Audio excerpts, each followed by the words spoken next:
DA নিয়ে আবারও খুব গুরুত্বপূর্ণ আপডেট। সুখবর, এবার মিটতে পারে বকেয়া টাকা। তো ভিডিওটি 1 সেকেন্ডের জন্য স্কিপ করবেন না, পুরোটা দেখবেন। চ্যানেলে নতুন হয়ে থাকলে অবশ্যই চ্যানেলটিকে সাবস্ক্রাইব করবেন এবং আমাদের পাশে থাকবেন। তো ভিডিওটি শুরু করা যাক। জল্পনা চলছিল বিগত বেশ কিছুদিন ধরেই, অবশেষে তা সত্যি হতে চলেছে। নেওয়া হলো সিদ্ধান্ত।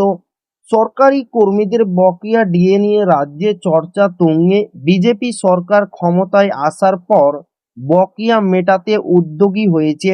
বকেয়ার অংশ পেতে শুরু করেছেন সরকারি কর্মচারী ও অবসরপ্রাপ্তরা।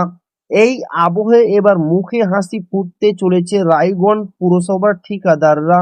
কলকাতা হাইকোর্টের নির্দেশে বকেয়া পেতে চলেছেন তারা। অভিযোগ ছিল কাজ ঠিকঠাক শেষ করলেও বকেয়া টাকা দেয়নি তৃণমূল পরিচালিত পুর বোর্ড।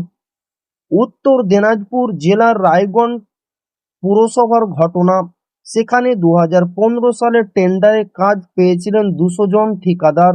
2015 সালের কংগ্রেস পরিচালিত রায়গঞ্জ পুরসভার তৎকালীন পুর প্রধানের নির্দেশে টেন্ডার ইস্যু করে 271টি প্রকল্পের কাজ শুরু হয়েছিল।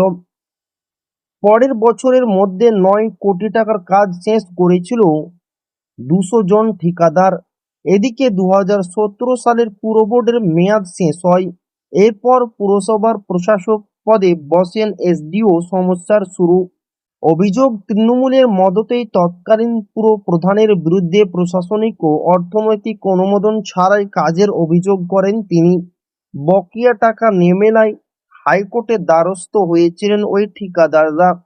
তো এই ছিল ডিএনএ খুব গুরুত্বপূর্ণ আপডেট যা আপনাদের মাঝে শেয়ার করলাম। তো আবারও দেখা হবে ডিএ রিলেটেড খুব গুরুত্বপূর্ণ ভিডিওতে।